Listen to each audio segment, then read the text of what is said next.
Hello. I'm at the pyramids. And there's camels and stuff.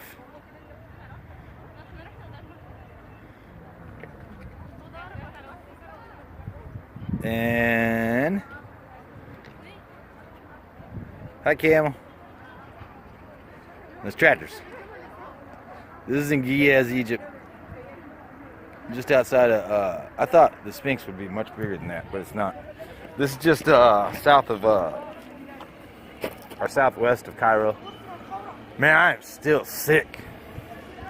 I found out because I ate salad or something. Well, I didn't find that out. That's what somebody told me. Man, I've been wanting to do something about this whole journey and stuff, and where I'm at.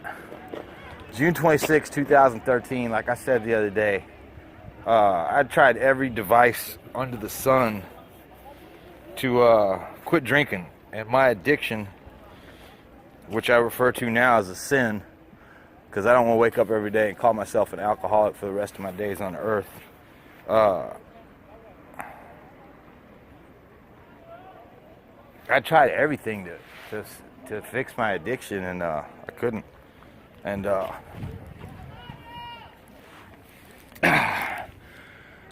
man, it's again so much to say, but like I said, June 26, 2013, when I ended up in Cox South. When I came to June 27th, I moved in a recovery house. I didn't own anything. I didn't own clothes. I didn't own a bicycle. I didn't own furniture. I didn't own TVs. I didn't own couches. I didn't own anything.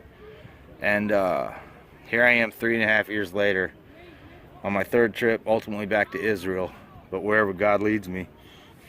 Self-financed. This is just crazy.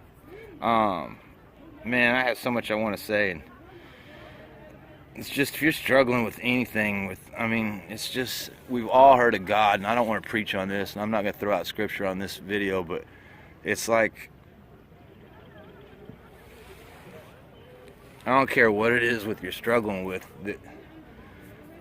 Like I posted the other day, pride is what killed me, because that stupid manly pride, I didn't want to truly seek help. I'd gone to AA before, and I'd gone to rehab facility, but as soon as I got out of the rehab facility, I went straight to the liquor store. And towards the end of going to AA, I'd stay clean for 30 or 60 days or something, and then I started drinking as soon as I'd leave AA. I'd drive to the north side of Springfield just to get booze. And man, towards the end, like about 18 months before Christ changed my life, and there's no other explanation, I couldn't be sitting here. I couldn't have done it on my own. And I was with this woman named Amy Laswell, and I kept telling her, one more month, I'll quit drinking. Okay, when I turned 40 came and went, and she finally said, I don't blame her. And but when I came to this time, after getting on my knees, something was different, and I knew something was different. And I've had temptations, and I've straight up had temptations. When I was like 8 months clean, I was in a hotel room working in a different state, and the guy, I couldn't control who I did construction with or whatever, but the guy that I shared the room with had a doctor's appointment in Springfield, Missouri, so I came back to the hotel room, and I went to the gym and took a shower, and I opened the mini fridge, and there was 8 Busch Lights and a bottle of Cruzan rum. And the only thing I knew at the Bible at that point, I was going to Freeway Ministries, I was going to Crossway a little bit, but I was mainly going to AA. The only thing I knew of the Bible was hardly nothing.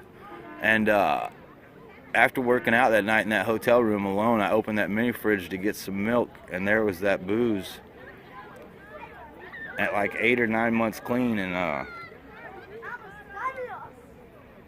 Matt pulled out that Gideon's Bible between those two beds, and I read it, and it didn't even make, it didn't hardly make any sense to me. I didn't know what I was reading. I called my sponsor. I was going to sleep in my car. I was going to drive back to Springfield, but I made it through that night, and I realized at that point that there was something that was working in my life that was way bigger than I was, and I was going to keep doing whatever it was, because man, when I was with that Amy girl, like, I was hiding bottles from myself. I was playing games. I was manipulating myself. I was such an alcoholic. And it just got ugly. I mean, I was drinking before I was drinking. And that conversion, that night after that hotel, I started searching more into church. And like that right there, let's say each little grain there is a year of eternity. How many years did I just throw out there? And I'm not going to throw scripture out, but the more I started digging into my Bible, and the more I started attending Freeway, and the more I started attending Crossway, I realized that the thing that worked in me that night that was bigger than me was God. A loving God, a caring God, a God that's my rock now. And I was standing at the pyramids in Egypt 3.5 years ago. I was a drunk, good-for-nothing bum. And I haven't asked anybody for money. I haven't let relationships steer me wrong. I've let no scheme of man steer me wrong. And I pray to God that that continues. And I hope that these videos, I had no hope and no direction. And I do now. Some people might not think I do, but I do. I love you guys, and God bless you all.